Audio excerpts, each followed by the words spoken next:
of this. Let me show you what we got. Y'all, we got some good stuff. We got the Guo dolls, Guo cups, Guo hats. We have 2 of these Guo bags left. We have 2-piece sets. Hey everyone, welcome back to another video. Have you ever seen something so ridiculous that your first thought was, who actually approved this? That was my reaction after I went back and watched Claressa's live stream again.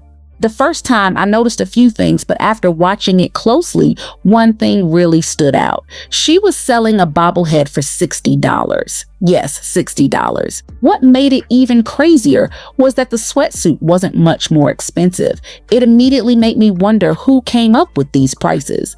Was this really planned out, or was the goal just to bring in money as fast as possible? The more I watched, the more everything felt rushed. It didn't look like a professional merch launch. It looked like something that was thrown together at the last minute. Someone at Claressa's level should have a team handling this. She should be focused on training and preparing for her fight, not trying to manage every part of selling merchandise herself. That's why people have staff to take care of websites, orders, and customer service. Another thing that stood out was how the merchandise was being sold. Instead of sending fans to a proper website where they could easily shop, people were being asked to use payment apps. That just made the whole process feel unorganized. In today's world, most businesses make shopping simple. So when things are done differently, people naturally start asking questions. Then there's the merchandise itself. Hoodies, t-shirts, hats, or gym bags all make sense for a boxer. But a $60 bobblehead, that feels like an odd choice. It seems like that money could have been used to create more products that fans would actually wear and use every day. Of this, let me show you what we got. Y'all, we got some good stuff. We got the Guo dolls, Guo cups, Guo hats. We have 2 of these Guo bags left. We have 2-piece sets. Sports, what the hell? Sports bra and leggings. This is a 2-piece, and then we had a 3-piece. I'm gonna go through what each one look like and what it is, but y'all, if y'all want it, you gotta get it today. Can I see the list that we got? Y'all, this is what is everything that's available in a 3-piece pink set. What I have on right now, and it's a 3-piece because it comes with a shirt. I got 3 smalls, 3 mediums, 2 larges, 2 extra larges, and 1 2XL. Okay? Up in the black, I got 3 medium, 2 medium, 3 large, 1 extra large, 2 double X. Okay? Whatever it is. And then we got 3-piece sets, 1 small, 1 medium, 2 large. And that's in a maroon, though. And that's in a maroon. We got a gray, which is a 3-piece set, y'all. We got a 1 medium, 1 large, and a brown, the sexy brown I had on yesterday that was so nice. That matched this beautiful hat. We got 2 small, 1 medium, 1 large, 2XL. I'm just going to stay there because I don't feel like telling y'all the rest of the stuff until we get there. But this is how you can get the merch that I have available right now. With those 3 pieces, I just ran down what we got. What? Yeah, she out of here. Left of this. Let me show you what we got. The prices also caught my attention. A $50 hat, a $60 bobblehead, and an $80 sweatsuit aren't cheap. Fans are happy to support someone they admire, but they also want to feel like they're getting good value. When people start talking more about the prices than the products, that's usually not a good sign. As I kept watching, it felt like there was a rush to make sales as quickly as possible. Maybe that's not the case, but that's definitely how it looked from the outside. And while the merchandise was already raising questions, the way Claressa started reacting to comments about Papoose made the live stream even more interesting. Anyways, but If y'all want what I got, we're going to make this simple. I'm not going to add these to my website because my website, I will have to add each one, each size, and have my website girl do all that stuff. So today, if y'all want these bobbleheads, or you want the cups, the hats, we're just going to make it really simple. First come, first served. So what we got here, I think I'm actually going to need, Grandma, I'm going to have to get my other phone. I'm still going to need it. My Cash App is it Claressa Shields? With one S? Alright, so let's get to it. I know you said you want. I'm finna get y'all to get this stuff right now. This girl talking about some pap upstairs. Yeah, he is upstairs. But he ain't got nothing to do with this live. I don't know why you mentioning him for. Y'all stay thinking about Pap. I think y'all think about Pap more than me.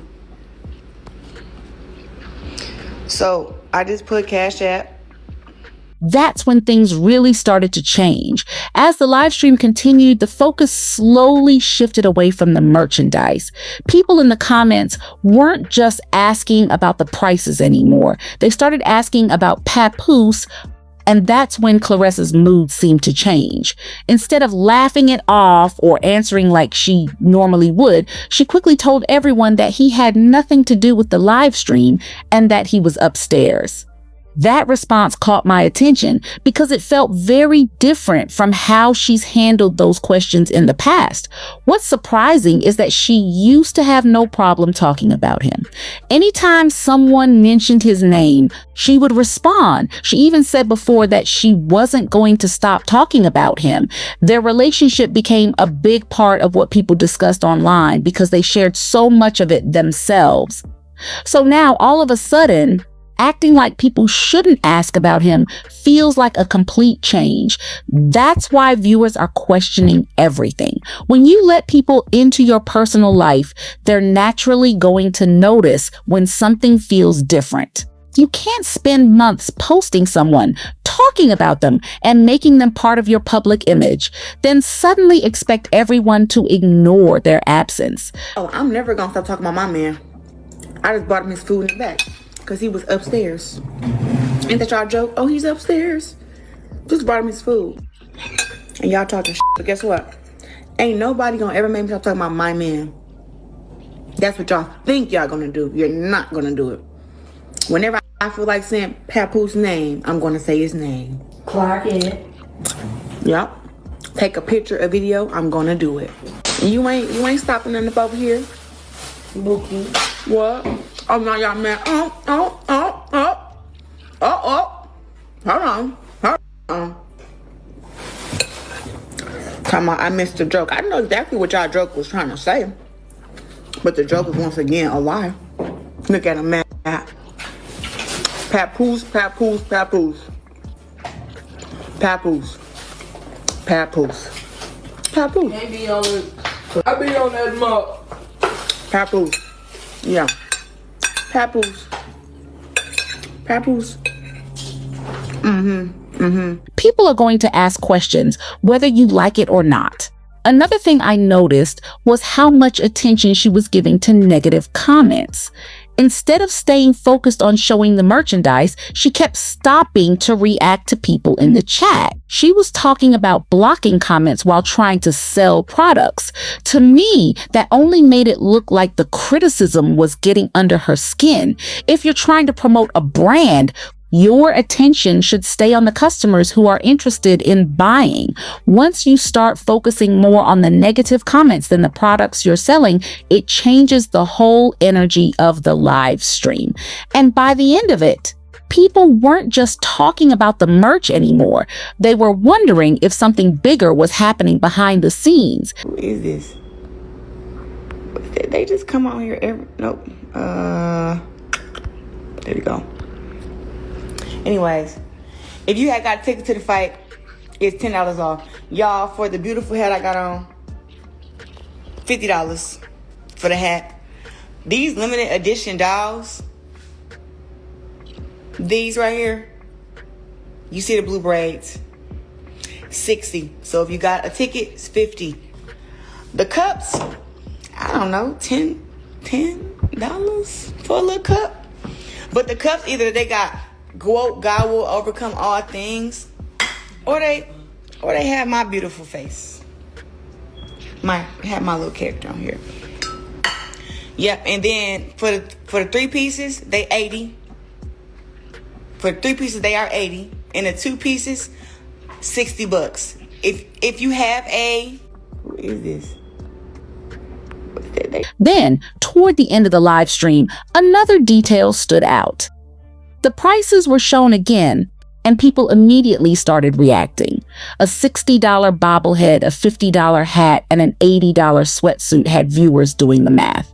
At the same time, many people in the comments were mentioning that her fight tickets had been discounted. Whether that's connected or not, it's easy to understand why some viewers started putting everything together and asking questions. What makes this even more confusing is that Claressa has often talked about signing big deals and being one of the highest paid athletes in her sport. That's why this merch rollout feels so different from the image she's built over the years. Instead of looking polished and professional, it comes across as rushed. Maybe that's not the reality, but first impressions matter. And right now, that's the impression many people are walking away with. At the end of the day, the biggest issue isn't even the prices. If someone wants to spend $60 on a bobblehead, that's their choice. The real conversation is about how everything was handled. From selling through payment apps instead of a proper website to getting distracted by negative comments during the live stream, it all made the launch feel less organized than people expected. For someone with such a big name, fans naturally expect a smoother experience. Now I want to hear what you think. Do you believe people are being too critical? Or do you think this merch launch really looked rushed? And what are your thoughts on the sudden change whenever Papoose' name comes up? Let me know down in the comments. If you enjoyed this video, don't forget to like, subscribe, and turn on notifications so you don't miss the next one. Thanks for watching, and I'll see you in the next video.